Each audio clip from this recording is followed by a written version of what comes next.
But you did originally take the Theravada ordination, but you have also taken the Bodhisattva vows and some tantric initiations. And would you, or did you at that time, ever think at least broadly in terms of the three yanas? People often ask, even today, well, is the FWBO a Mahayana organization, or is it a Hinayana, to use that term, organization? What would your answer be to such a question today? One of the things that I did appreciate about Tibetan Buddhism was that it was a three-yana Buddhism. I appreciated the fact that it comprehended the whole of the Buddhist tradition as developed in India, that is to say Hinayana plus Mahayana plus Vajrayana. But I also later on came to the conclusion that even that was not sufficient, because going for refuge, for instance, is regarded as the entry to the Hinayana. Taking the Bodhisattva vow is regarded as the entry to the Mahayana, and the Bodhisattva vow is therefore regarded as being superior to the going for refuge, inasmuch as the Mahayana is superior to the Hinayana.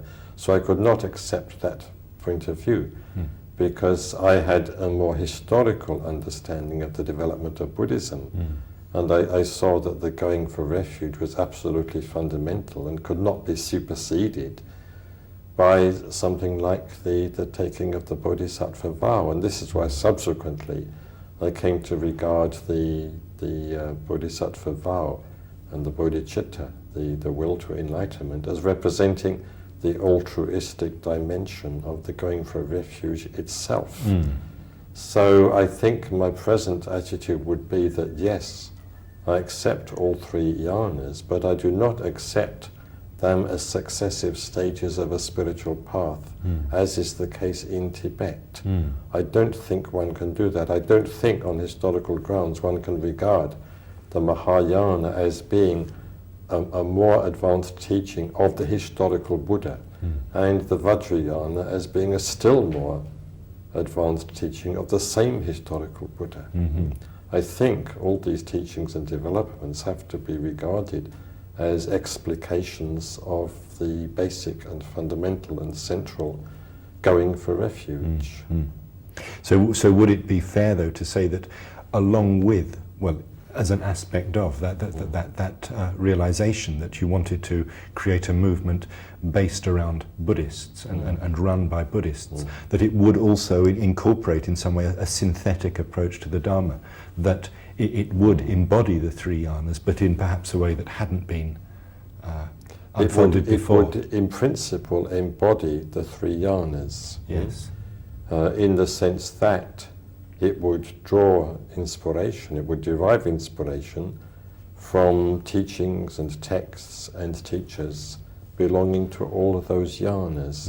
Not that it had necessarily, as yet at least, a systematically worked out philosophy of the relationships between all the different teachings contained in those three yanas.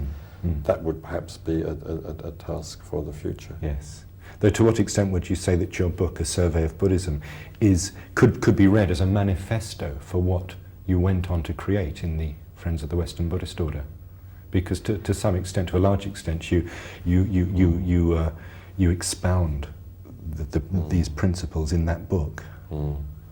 In one of the chapters, I think it's in the third chapter, I make the point that the major schools of Buddhism represent special developments, more elaborate developments of one or other of the five spiritual faculties. Yes. For instance, there is the faculty of wisdom, and I take the view that the Madhyamika in particular developed that particular faculty. Right. But I also make the point that inasmuch as in the Buddha's original teaching, and scholars do believe that the teaching of the five spiritual faculties is one of the basic teachings of the Buddha himself. Inasmuch as in the case of the five spiritual faculties, they are to be held in balance and harmony, with the help especially of that fifth faculty of mindfulness, in the same way, all the different schools which have developed out of them, so to speak, needs to be kept in balance and harmony. And just as in one's individual spiritual life one needs a balance between faith and wisdom and vigor and meditation, so in one's broader study of the Buddhist tradition, one needs to devote attention to the Shin and the Madhyamika, the Yogacara, the Vajrayana, the Tendai, and so on, and hold them also in balance and equipoise. So the FWBO, you would hope, would provide the opportunities for people to find and create that kind of balance within themselves. Yes, indeed. And of course each individual will need perhaps his or her own personal synthesis. I mean, there are, as you know, people within the FWBO, within the order, who are, say, more attracted by the teachings of Milarepa than they are by the teachings of the Abhidharma, or more attracted by, say, the teachings of Dogen than they are by the teachings of Buddha Gosha. But broadly speaking, we should aim at a balance. Yes. Certainly the movement as a whole, the order as a whole, should represent a balance between all the different schools of Buddhism. There are those who would describe our approach, perhaps not so much as synthetic as eclectic, in a way that suggests that we encourage people to sort of hop around from one area of the tradition to another, from one practice to another. I mean, that doesn't feel true of my own experience, but what would be your comment on that? Well, I dislike the word eclectic, Yes. and I never use it. I don't really like the word synthetic. I sometimes use the word ecumenical, though it isn't altogether appropriate. But I reject the term eclectic because it presupposes a sort of intellectual approach, that you make your selection from the different forms that Buddhist tradition, has assumed from a purely intellectual basis, from a purely intellectual standpoint. But in the FWBO, we are after all concerned with going for refuge. We are after all concerned with the actual practice of Buddhism.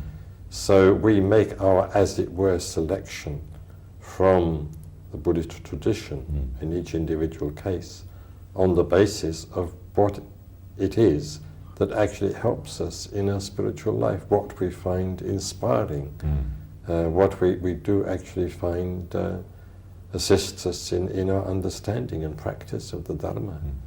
If, for instance, Nagarjuna illuminates a particular area of the Dharma well, we take that illumination. If Milarepa's devotion to meditation and asceticism inspires us, we take that inspiration from his songs, and we don't find the one and the other incompatible.